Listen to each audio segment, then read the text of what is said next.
Yo, what's going on, everybody? The Philadelphia Eagles lost to the Los Angeles Rams 37-19, and this was an ugly game to watch. Wentz was bad. Doug Peterson and Jim Schwartz got outcoached by like a century. Defense was bad. Any other things that were bad? Offensive line was good against Aaron Donald, but okay. We'll take it. What else? Special teams was good. Eagles fell behind early, and by fell behind, I mean they were down 21-3, but then they started making a comeback a little bit. Miles Sanders came back, Lane Johnson played, Javon Hargrave played, and I feel like there's one other person, Derek Barnett. They all played, still lost. Miles Sanders starts the first drive out with a fumble. Rams score a touchdown, 7-0. Eagles go down the field, get a field goal, 7-3. Rams get a touchdown, and then another touchdown. All of a sudden, it's 21-3, and you're thinking, what just happened? I can tell you what happened. The Rams actually got Jared Goff outside the pocket. I know, it's a crazy concept. It really is crazy. Eagles kind of fought in this game. I think they cut it to 21-16. Doug Peterson had a very questionable 2-point conversion to make it 21-11, or if they got it 21-11, but they didn't get it, so it's 21-9. You're still down 10 compared to 11. I mean, maybe a touchdown then a field goal instead of 2 touchdowns, but that was like second quarter. Like, you got a lot of game left. Didn't matter in the end. Would have been 39-18. Point differential would have been a little bit better than the Jets instead of being tied with them. So that's a positive, I guess. Start with Wentz. He was horrible. And he is going backwards. Quarterbacks, as they progress in their career, are supposed to get better, supposed to improve. Mahomes is a bad example. He kind of lit the league on fire. Who's a good example? Can't think of one. Anyways, Wentz, horrible. He threw 2 picks, which is now up to 4 in the young season. Last year he threw his 4th pick in week 10. So that's 8 weeks earlier than last year. He also didn't throw a touchdown. So that snaps like a 30-something or something.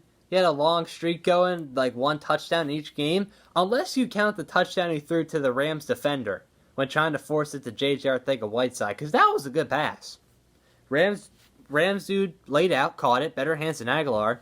And he had a passer rating less than 74 in this game as well. I think it would end up being 56, 53, somewhere in the 50s.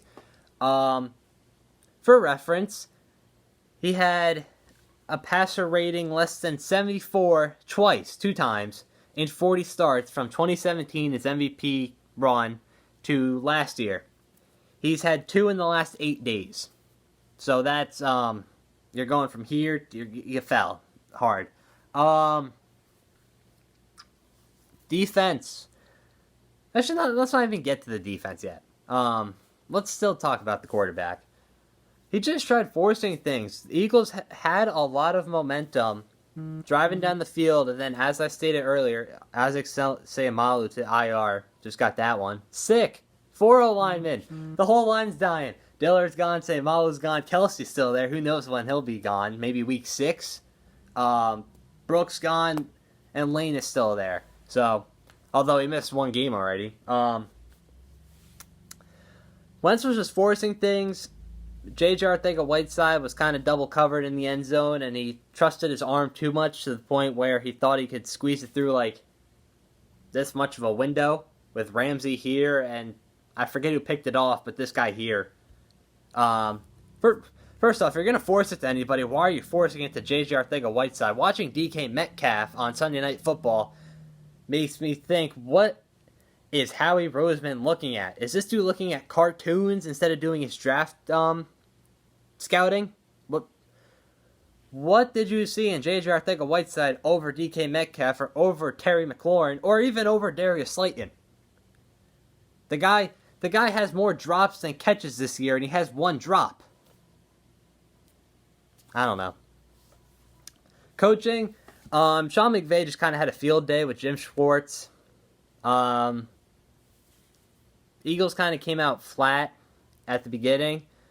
Really, the Eagles started to get momentum when they actually punted the ball. Cameron Johnston with a great punt. He had a good day. And I think TJ Edwards knocked it loose out of Cooper Kupp's hands. This was like right before half, I believe. Not right before, but it was a couple minutes before half. And Cooper Kupp loses the ball, and Kevon Wallace falls on it. Eagles get the ball. Got a touchdown, I think a Miles Sanders rushing touchdown on that drive.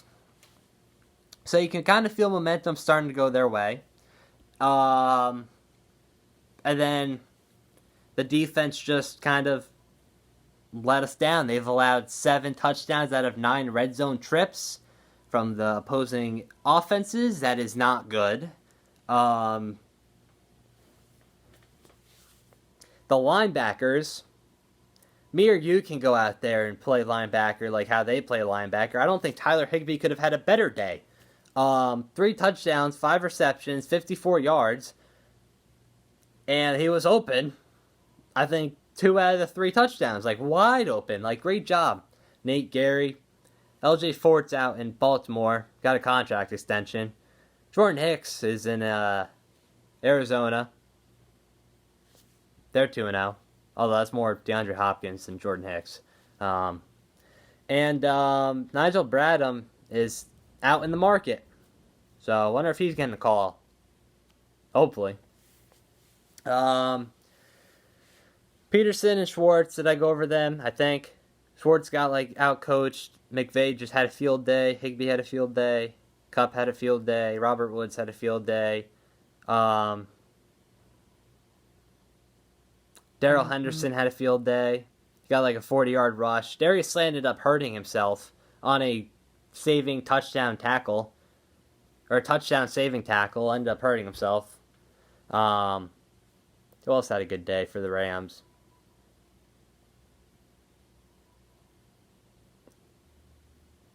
Might be it on the offense. What I name? Goff, Henderson, Kupp, Woods, Higbee. Alright, so 5 people out of, 11? Well, then you gotta get rid of the offensive line. I think the Eagles had 1 sack. So, good job.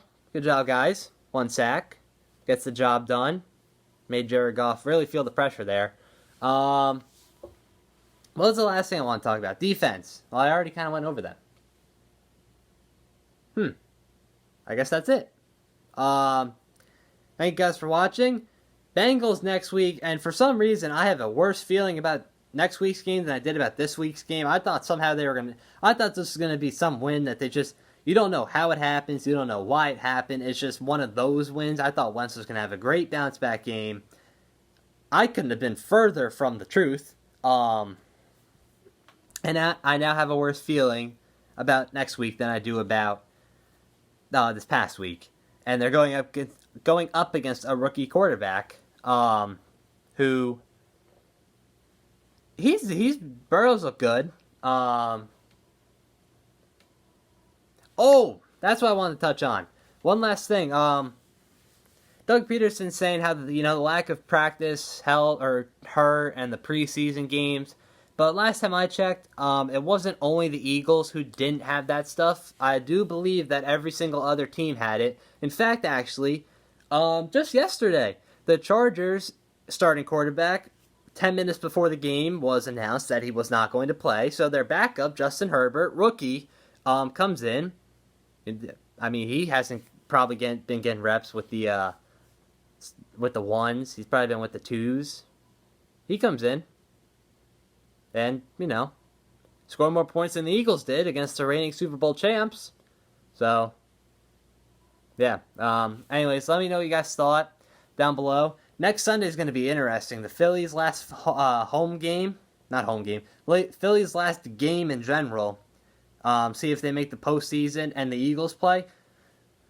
Buckle up. Let me know what you guys thought down in the comments, and I'll see you next time. Peace.